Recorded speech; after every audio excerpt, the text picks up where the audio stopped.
आज हम डिस्कस करने जा रहे हैं कि अल्फ़ा डिके क्यों होता है, या हम ये कह सकते हैं कि वो कौन सी वजूहात हैं जिनकी वजह से अल्फ़ा डिके प्रोसेस स्पॉन्टेनियसली ये स्टार्ट हो जाता है। तो उसके लिए हमने दो चीज़ें डिस्कस करनी। एक तो हमने difference between nuclear force and coulombic force, and also we will discuss about the tunnelling effect. ये दो बेसिक फिनोमेना हैं। इसके बाद नेक्स्ट हम गैमो थ्योरीज को डिस्कस करेंगे। तो जो टनलिंग इफेक्ट है ये बेसिकली गैमो थ्योरी की थोड़ी सी एक्सप्लेनेशन है। ब्रीफली गैमो थ्योरी नहीं है, लेकिन ये उसकी थोड़ी सी टाइप्स इसमें हमने उसका थोड़ा सा इंट्रोडक्शन हमने डिस्कस करना है। लेकिन जो बेसिक चीज़ें हैं वो न्यूक्लियर फोर्स और कोलम्बिक फोर्स की आज हम डिस्कशन करते हैं। तो बेसिकली जिस तरह हम ये पढ़ते हैं कि जो कूलम फोर्स है, कूलम लॉ होता है, ये रिपल्सिव और अट्रैक्टिव फोर्सेस दोनों को बयान करता है। जिसमें हमने ये कहा है कि अगर हमारे पास दो चार्जेस हैं, एक पॉजिटिव चार्ज है और दूसरा नेगेटिव चार्ज है, तो उसमें क्या होगा कि जो कूलम फोर्स होगी, कूलम फोर्स के थ्रू ये दोनों आपस में एक दूसरे को अट्रैक्ट करेंगे। लेकिन अगर हमारे पास दो चार्जेस आपस में सेम चार्जेस हैं, मे बी वो पॉजिटिव पॉजिटिव चार्ज हों या नेगेटिव नेगेटिव चार्ज हों, तो वो दोनों एक दूसरे को रिपेल करेंगे। अब ये वाला कॉन्सेप्ट हम यहाँ पे यूज़ करेंगे, जिसमें हम कहेंगे कि रिपल्सिव फोर्स है कूलम फोर्स, और इसी तरह जो न्यूक्लियर फोर्स है जिसमें हम कहेंगे कि ये एक अट्रैक्टिव फोर्स है। इस चीज़ की डिस्कशन करते हैं। अब हमने ये चीज़ पढ़ी है कि न्यूक्लियर फोर्स जो है ये बहुत शॉर्ट रेंज होती है, यानी कि इसकी जो रेंज होती है 1 फेम्टो से 3 फेम्टोमीटर तक होती है। और ये बिल्कुल छोटे छोटे जो मिडल साइज़ या स्मॉल न्यूक्लियस अवेलेबल हैं उनके अंदर ये अवेलेबल हो सकती। वो क्यों अवेलेबल हो सकती है और क्यों जो हमारे पास कूलम फोर्स है वो अवेलेबल है, ये हमने चीज़ें आज डिस्कस करनी हैं। Let's start. तो देखें, हमने ये बात की है कि हमारे पास जो कोलम्बिक फ़ोर्स है, जो कि कूलम लॉ के थ्रू हम इसको डिस्कस करते हैं, इसमें क्या हो रहा है कि हमारे पास दो चार्जेस हैं जो कि प्रोटॉन और प्रोटॉन के दरमियान में ये फ़ोर्स पाई जाएगी। अब ज़ाहिर है कि ये दोनों सेम चार्जेस, अब दोनों सेम चार्जेस होंगे तो ये एक दूसरे को रिपेल करेंगे। जब ये रिपेल करेंगे तो उस वक्त न्यूक्लियस का साइज़ बढ़ता जाएगा। न्यूक्लियस का साइज़ कैसे बढ़ता जाएगा? क्योंकि देखिए यहाँ पर अगर कोई चार्ज, एक चार्ज यहाँ पे है, एक चार्ज यहाँ पे है, तो ये दोनों एक दूसरे को रिपेल करेंगे। और जब ये एक दूसरे को रिपेल करेंगे तो इनके दरमियान का जो डिस्टेंस है वो बढ़ता जाएगा। और इसके अलावा हम ये बात भी करते हैं कि जैसे जैसे इनका डिस्टेंस बढ़ता जाता है तो न्यूक्लियस जो है वो ब्रेकेज की तरफ बढ़ता जाता है, कि न्यूक्लियस की ब्रेकेज बहुत इजीली पॉसिबल हो सकती है कि अगर उसके दरमियान में जो रिपल्सिव फोर्स ज़्यादा हो।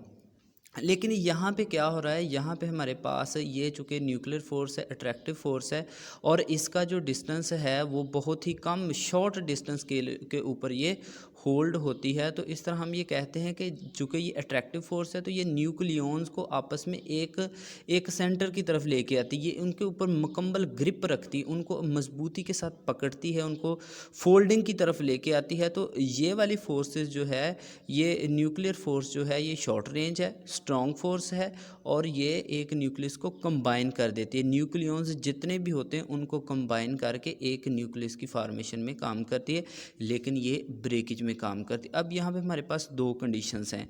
अगर तो ये वाली फोर्स, न्यूक्लियर फोर्स ओवरकम कर जाए, ज़्यादा हो जाए, तो फिर हमारे पास ये एक न्यूक्लियस जो है ये बना रहेगा। लेकिन अगर ये वाली फोर्स, जिसको हम कोलम्बिक फोर्स का नाम दे रहे हैं, अगर ये फोर्स बढ़ जाती है तो फिर न्यूक्लियस टूट जाएगा। तो इसके लिए हमारे पास एलिमेंट्स है, ऐसे एलिमेंट्स हैं जिनके एटॉमिक नंबर स्मॉल हैं, यानी कि उनके अंदर जो नंबर ऑफ़ प्रोटॉन्स हैं वो कम हैं, तो उस वक्त ये स्टेबिलिटी की तरफ चले जाएंगे क्योंकि उनमें जो न्यूक्लियर फोर्स है वो ज़्यादा होगी। लेकिन अगर कोलम्बिक फोर्स ज़्यादा हो जाती है, वो ये किसकी क्यों ज़्यादा होती है? अगर इस न्यूक्लियस का साइज़ बड़ा हो जाता है, मीन के हम ये कह सकते हैं कि अगर इसमें नंबर ऑफ़ प्रोटॉन्स की तादाद बढ़ जाती है, तादाद बढ़ने की वजह से इसका साइज़ बढ़ जाता है, जो इसके ऊपर जो प्रोटॉन्स की तादाद बढ़ जाती है तो इसकी जो न्यूक्लियर फोर्स है वो कम हो जाती है और जो कोलम्बिक फोर्स है वो बढ़ जाती है। तो इसकी वजह से ये ब्रेकेज की तरफ चला जाता है। इसके अलावा हमने ये बात करनी है कि देखें, अगर हमारे पास यहाँ पर बहुत ही शॉर्ट रेंज है, जब शॉर्ट रेंज फोर्स होगी यानी कि न्यूक्लियर फोर्स होगी, तो ये अपने नेबर के जो न्यूक्लियन है उनको अपनी तरफ अट्रैक्ट करना शुरू कर देगी। लेकिन यहाँ पर अगर हमारे पास नंबर ऑफ प्रोटॉन्स की तादाद बढ़ रही है, आहिस्ता आहिस्ता बढ़ रही है, अगर हम न्यूक्लियस के अंदर प्रोटॉन ऐड करते जा रहे हैं, तो यहाँ पर जो हमारे पास इनकी आपस में एक दूसरे के दरमियान रिपल्सिव फोर्स बढ़ती जाएगी। जब रिपल्सिव फोर्स बढ़ती जाएगी तो ये इससे दूर हटते जाएंगे, एक दूसरे से दूर हटते जाएंगे। लेकिन यहाँ पर ऐसा नहीं होगा, क्योंकि ये वाली फोर्स जो है ये अट्रैक्टिव फोर्स है। ये न्यूक्लियस के दरमियान प्रोटॉन और न्यूक्लियस के जो न्यूट्रॉन्स हैं उनके ऊपर ये एक दूसरे को आपस में अट्रैक्ट करेंगी। जब अट्रैक्ट करेंगी तो उसी दौरान ये जो करीब से करीब तर होते जाएंगे, जो न्यूक्लियस एक दूसरे से करीब होते जाएंगे और न्यूक्लियस जो है ये मोर स्ट्रॉन्ग होता जाएगा, बहुत ही मजबूत होता जाएगा। लेकिन अगर इसकी बात करें तो इसमें ये साइज़ ओपन होता जाएगा और न्यूक्लियस एक दूसरे से दूर चले जाएंगे और नतीजतन क्या होगा कि एक न्यूक्लियस ब्रेक हो जाएगा। अब हम इनकी रेंज की बात करते हैं, तो इसकी रेंज जो न्यूक्लियर फोर्स की रेंज है वो 1 फेम्टोमीटर से 3 फेम्टोमीटर तक है और इसकी रेंज 0 से इन्फिनिटी तक चली जाती। अब देखें कि इसकी रेंज इतनी कम है कि अगर हमारे पास इतने डिस्टेंस के दरमियान जो भी पार्टिकल आएगा, ये फोर्स जो भी प्रोटॉन या न्यूट्रॉन जितने भी न्यूक्लियन इस रेंज में आएंगे वो एक दूसरे को अट्रैक्ट करेंगे। लेकिन अगर इससे डिस्टेंस बढ़ जाता है तो फिर ये वाली फ़ोर्स एप्लीकेबल नहीं रहती। लेकिन ये वाली फ़ोर्स जो है ये इन्फिनिट तक चली जाती, 0 से इन्फिनिट पॉइंट तक ये एक दूसरे को रिपेल करती रहती हैं। अब ज़ाहिर है जैसे ही ये न्यूक्लियर फोर्स बढ़ जाएगी और कोलम्बिक फोर्स कम हो जाएगी, यानी कि न्यूक्लियस की जो अट्रैक्टिव फोर्स है वो ज़्यादा होगी, तो न्यूक्लियॉन्स एक दूसरे के करीब आते जाएंगे। लेकिन अगर कोलम्बिक फोर्स बढ़ जाएगी तो ये एक दूसरे से दूर जाते जाएंगे। अब देखें, ये वाली जो फोर्स है हमारे पास, ये लोकली अगर देखा जाए तो यहाँ पर जो न्यूक्लियर फोर्स है वो इंक्रीज़ कर रही है और यहाँ पे एक न्यूक्लियस की फार्मेशन हो रही है, न्यूक्लियस एक दूसरे के करीब आते जा रहे हैं और न्यूक्लियस की फार्मेशन जो है वो मजबूत से मजबूत होती जा रही है, स्ट्रॉन्ग से स्ट्रॉन्ग होती जा रही है। अब इसमें क्या रीज़न है कि ये स्ट्रॉन्ग है? क्योंकि इसमें नंबर ऑफ जो न्यूक्लियॉन्स हैं वो बहुत कम हैं, ये मिडल रेंज में आ जाते हैं, ये बहुत स्मॉल रेंज इनकी जो है जो पार्टिकल्स हैं वो है। और लेकिन यहाँ पर अगर देखा जाए तो यहाँ पर हमारे पास चूँकि फिगर में इतने ज़्यादा नहीं है, ये जस्ट इमेजिनरी फिगर बनाई गई है। कोलम्बिक फोर्स तब है जब हमारे पास यहाँ पर न्यूक्लियॉन्स की तादाद बहुत ज़्यादा है। जब ये बहुत ज़्यादा होगी, इन्फिनिट रेंज को क्रॉस कर जाएगी, तो यहाँ पर हमारे पास डोमिनेट कर जाएगी न्यूक्लियर फोर्स से कोलम्बिक फोर्स। कोलम्बिक फोर्स इस न्यूक्लियर फोर्स को ओवरकम करेगी, यानी कि इससे ज़्यादा हो जाएगी। जब इससे ज़्यादा होगी तो फिर ज़ाहिर है न्यूक्लियस ने ब्रेक ही होना है। तो अगर न्यूक्लियर फोर्स ज़्यादा होती है तो न्यूक्लियस ने स्ट्रॉन्ग होना है। तो इस तरह ये दोनों फोर्सेस आपस में एक दूसरे के जो है एंटी पैरेलली, या फिर हम ये कह लें कि एक दूसरे के उलट बिहेव करती हैं। अगर पीरियोडिक टेबल की तरफ हम गौर करें तो उसमें हमें जो मेजॉरिटी ऑफ द एलिमेंट्स मिलती हैं उनकी रेंज अलमोस्ट एटॉमिक नंबर के लिहाज से देखा जाए तो वो तकरीबन 110 से राउंड अबाउट डाउन ही रहती है, यानी कि एटॉमिक नंबर इतना ज़्यादा नहीं होता। लेकिन ये वाले जो हैं ये भी फिर अनस्टेबिलिटी की तरफ बढ़ जाते हैं। या फिर अगर हम यूरेनियम 92 की बात कर लें, या फिर हम 83 है या 84 हैं, या रेदर दैन जो भी है, तो इनमें हमारे पास चूँकि नंबर ऑफ़ प्रोटॉन्स किसी भी न्यूक्लियस के अंदर ज़्यादा हो जाते हैं, जब नंबर ऑफ़ प्रोटॉन्स की तादाद बढ़ जाती है तो ज़ाहिर है फिर हमारे पास जो कोलम्बिक फ़ोर्स है वो बढ़ जाएगी, न्यूक्लियर फ़ोर्स कम हो जाएगी। कूलम्ब फ़ोर्स बढ़ेगी, न्यूक्लियर फ़ोर्स कम होगी, स्ट्रॉन्गनेस जो है उसकी वो कम हो जाएगी, मजबूती कम होगी और जो उसकी अनस्टेबिलिटी है फिर वो बढ़ जाएगी। अब यही रीज़न है कि हमें इतने ज़्यादा जिनका ऐसे एलिमेंट जिनका एटॉमिक नंबर 110 या 92 या इससे बड़े न्यूक्लियस हमें देखने को नहीं मिलते, जस्ट स्मॉल न्यूक्लियस हमें देखने को मिलते। उसकी खास रीज़न यही है कि ये फिर अनस्टेबल हो जाते हैं। जब अनस्टेबल हो जाते हैं तो अपनी स्टेबिलिटी को कायम करने के लिए या स्टेबल होने के लिए अल्फ़ा पार्टिकल, बीटा पार्टिकल या फिर गैमा रेडिएशन जो है ये एमिट करते हैं, तो ये स्टेबल कंडीशन में चले जाते हैं। क्योंकि एक न्यूक्लियस के अंदर जो न्यूक्लियर फोर्स है उसको बैलेंस करने के लिए, उसको मजबूती से न्यूक्लियस को पकड़े रखने के लिए वो कम हो जाती है, और कूलम फोर्स ज़्यादा होती है जिसकी वजह से ये न्यूक्लियस टूट जाते हैं। जब न्यूक्लियस टूट जाते हैं वो स्टेबिलिटी की तरफ चले जाते हैं, उनके अंदर नंबर ऑफ़ प्रोटॉन्स की तादाद कम हो जाती है। नंबर ऑफ़ प्रोटॉन्स की तादाद जब कम होती है तो वो स्टेबिलिटी की तरफ आ जाते हैं और अपने आप को वो स्टेबल कर लेते हैं। और ये मोस्टली जो अगर हम देखें तो अल्फ़ा रेडिएशंस भी इमिट हो रही होती हैं, बीटा रेडिएशंस भी इमिट हो रही होती हैं, फिर गैमा रेडिएशंस भी इमिट हो रही हैं। तो इनकी ख़ास रीज़न यही है कि स्टेबिलिटी की तरफ जाना, अपने आप को स्टेबल करना।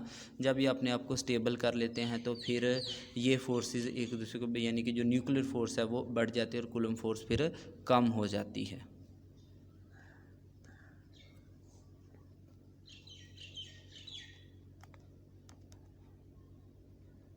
अब हम बात करते हैं क्वांटम टनलिंग इफेक्ट के बारे में। बेसिकली ये गैमो थ्योरी का थोड़ा सा इंट्रोडक्शन है जो कि हम अभी करने जा रहे हैं।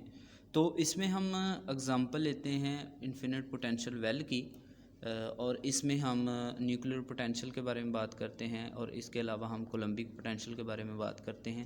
और जिस तरह क्वांटम मैकेनिक्स के अंदर एक बेसिक एग्ज़ाम्पल है पोटेंशियल वेल की, उसके थ्रू हम इस चीज़ को समझने की कोशिश करते हैं।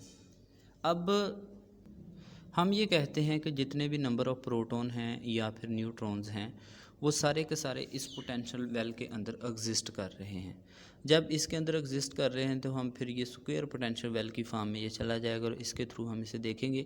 अब देखिए हम ये बात करते हैं कि इसके अंदर न्यूक्लियर वॉल्स को भी ये प्रेजेंट करेगा। अगर हमारे पास कोई कोलम्बिक सार्च जिसमें हमारे पास पोटेंशियल वेल है और ये वाली जो फार्मेशन है, ये कर्व वाली फार्मेशन, ये 1/r के थ्रू आएगी। 1/r कर्व, यानी कि ये वाला जो डिस्टेंस है which is lie between the centre of the nucleus of alpha particle and centre of the nucleus of the nucleus in which alpha particles are lying.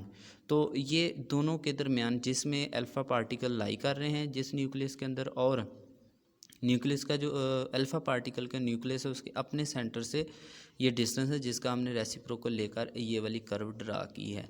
अब इस कर्व के थ्रू हम ये बात करते हैं कि अगर हमारे पास कोई ऐसे न्यूक्लियस हैं जिनके ऊपर चार्ज 2 है, तो फिर न्यूक्लियस के ऊपर जो चार्ज आएगा वो Z-2 होगा, और इस दौरान ये हमारे पास कोलम्बिक फ़ोर्स को भी होल्ड करेगा और ये उसके जो कोलम्बिक फ़ोर्स है उसको फील करेगा।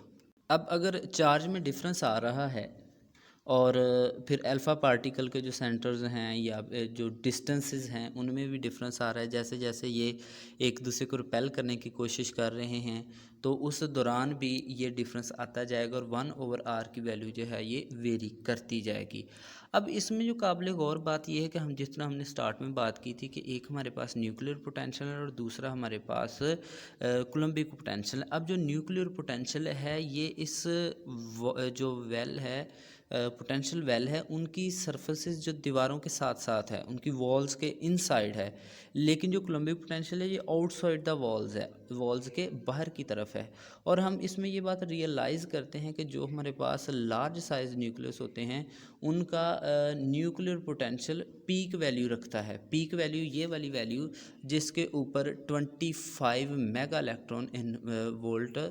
इलेक्ट्रॉन वोल्ट एनर्जी है। अब इस एनर्जी को ओवरकम किसी भी पार्टिकल ने करना है तो फिर ही इसने बाहर जाना है, अल्फ़ा पार्टिकल्स ने बाहर जाना है, अदरवाइज़ ये बाहर नहीं जा सकते। अब यहाँ पर एक बहुत इंटरेस्टिंग थिंग्स है कि देखें जितने भी अल्फ़ा डिके हो रहा है, अल्फ़ा डिके में अल्फ़ा पार्टिकल्स की एनर्जी है वो मोस्टली है 4 से 10 मेगा इलेक्ट्रॉन वोल्ट के दरमियान। लेकिन फिर अगर हम फ़र्ज़ कर लें कि 10 ही है जो कि मैक्सिमम एनर्जी है, kinetic energy of the alpha particles है, अगर इसी को हम अज्यूम कर लें तो फिर 25 और 10 का बहुत ज़्यादा डिफरेंस है। ये वाला जो बैरियर है ये अल्फ़ा पार्टिकल का बैरियर है, ये वाला बैरियर जो आपको नज़र आ रहा है ये लाइन के थ्रू, तो ये वाला बैरियर 10 मेगा इलेक्ट्रॉन 4 से 10 मेगा इलेक्ट्रॉन वोल्ट तक है। और अगर अल्फ़ा पार्टिकल इसको ओवरकम करते 25 को तो फिर ये बाहर जाए, तो फिर इसके लिए बहुत ही मुश्किल है अल्फ़ा पार्टिकल्स को कि इस बैरियर को क्रॉस करें। 25 बैरियर को तो क्रॉस करना बहुत दूर बात है, ये इसको भी मुश्किल से ही क्रॉस करते हैं। तो फिर ये फिनोमेना क्वांटम टनलिंग इफेक्ट के थ्रू ही ये पॉसिबल है, अदरवाइज़ ये पॉसिबल नहीं है।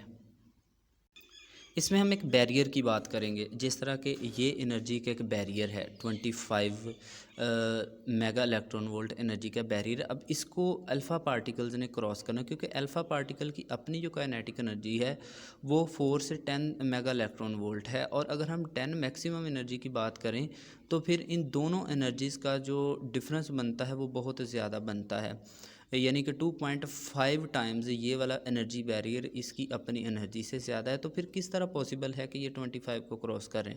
तो उसका जो हल निकाला जाता है फिर वो टनलिंग इफेक्ट के थ्रू हम देखते हैं कि ये एक बैरियर है जो कि 25 मेगा इलेक्ट्रॉन वोल्ट एनर्जी का है। अब इसको यहाँ पर अल्फ़ा पार्टिकल्स हैं, इन्होंने क्रॉस करना है।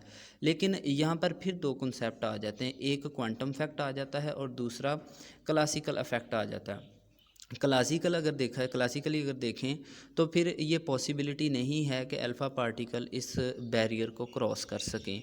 लेकिन यहाँ पे आएंगे, आकर इस बैरियर के साथ टकराएंगे और फिर वापस चले जाएंगे। लेकिन अगर हम क्वांटमली देखें तो क्वांटमली ये एक इस बैरियर को क्रॉस करने की सलाहियत रखते हैं और ये भी प्रोबेबिलिटी बहुत कम होती है। इनकी प्रोबेबिलिटी चूँकि बहुत कम होती है लेकिन फिर भी ये क्रॉस करते हैं, उसकी एक ख़ास वजह है। अब देखें, पहले अब ये बात समझिए कि ये हमने क्लासिकली देखा है कि अगर तो ये पार्टिकल है तो ये इस बैरियर के साथ टकराएंगे फिर वापस चले जाएंगे, यहाँ पे ये वापस चले जाएंगे। लेकिन अगर हम इनको क्वांटमली देखें तो क्वांटम बिहेवियर के थ्रू हम ये बात करते हैं कि ये सिर्फ पार्टिकल नहीं है, प्योर पार्टिकल नेचर नहीं शो करवाते, ये वेव नेचर भी शो करवा रहे होते हैं। जब ये वेव नेचर शो करवाते हैं तो फिर ये इस बैरियर को क्रॉस करने की सलाहियत रखते हैं। अब देखें कि पहले ये एक वेव बनी, फिर आहिस्ता आहिस्ता आहिस्ता आहिस्ता इन बैरियर्स को इसने क्रॉस कर देना, यानी कि ये जो वॉल्स है यहाँ पर जो बैरियर बन रहा है एनर्जी का, ये उसमें से पेंट्रेट कर जाएंगे अल्फ़ा पार्टिकल बाहर की तरफ।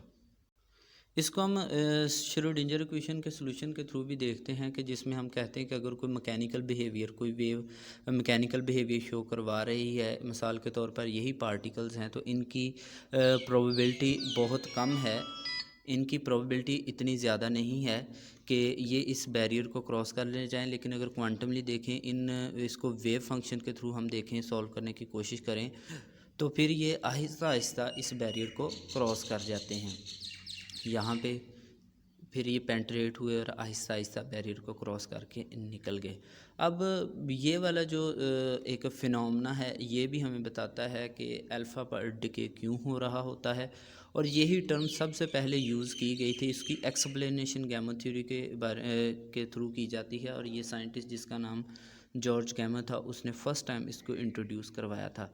अब पहले तो बात हमने ये करनी है कि ये जो अल्फ़ा डिके होता है ये टोटली कह लें कि इंडिपेंडेंट है न्यूक्लियस के अंदर, inside the nucleus walls with in the nuclear potential well, और ये न्यूक्लियर पोटेंशियल के इनसाइड ही हो रहा होता है यहाँ पर, जो कि पहले भी हमने ये बात की कि nuclear potential inside the walls होता है और Coulombic potential outside the walls होता है। अब यहाँ से इस बैरियर को या फिर इस वेल को क्रॉस करके इन्होंने अल्फ़ा पार्टिकल्स ने आउटसाइड जाना है। जब ये आउटसाइड जाएंगे, ये पेंट्रेट कर जाएंगे, तो फिर ये अल्फ़ा डिके हो रहा होता है। हम यहाँ पर एक बात और करते हैं कि हमारे पास जो पार्टिकल्स अल्फ़ा पार्टिकल्स हैं जो कि एक वेल के अंदर अवेलेबल हैं, वेल के इनसाइड लाई कर रहे हैं, वो एक दूसरे के साथ भी कोलाइड कर रहे होते हैं और जो वेल है उसकी दीवारों के साथ भी स्ट्राइक कर रहे होते हैं। जैसे जैसे वो स्ट्राइक करते जाते हैं, टकराते जाते हैं वॉल्स के साथ, तो फिर ये आहिस्ता आहिस्ता आहिस्ता आहिस्ता आउटसाइड निकलते जाते हैं। जब ये आउटसाइड निकलते जाते हैं तो फिर ये अल्फ़ा डिके पॉसिबल हो जाता है। देखें कि यहाँ पर जो मेजर चीज़ हमने पहले भी बात की है कि इस बैरियर की, और ये वाला बैरियर है जो कि अल्फ़ा डिके का है, अल्फ़ा पार्टिकल्स का है, जो कि इनकी इनकी जो 10 मेगा इलेक्ट्रॉन वोल्ट एनर्जी है ये बहुत कम है, लेकिन यहाँ तक पहुँचने के लिए इनको 25 मेगा इलेक्ट्रॉन एनर्जी चाहिए। यानी कि हम सिंपल वे में ये बात करते हैं कि इस बैरियर को क्रॉस करने के लिए इनको 25 मेगा इलेक्ट्रॉन वोल्ट एनर्जी चाहिए। अब क्लासिकली ये पॉसिबल नहीं है, लेकिन अगर हम इसको क्वांटमली देखें तो फिर ये पॉसिबल है। अब हम ये कह सकते हैं कि ये वाला जो फिनोमेना है ये हमारे पास डिटरमिन्ड नहीं है और ये प्रोबेबिलिटी के थ्रू हो रहा है, पॉसिबल हो रहा है। ये नेचुरल है, इननेचुरल नहीं, ये हम खुद नहीं करवाते, ये खुद ब खुद ही हो रहा होता है, खुद ब खुद किसी भी टाइम ये स्टार्ट हो सकता है।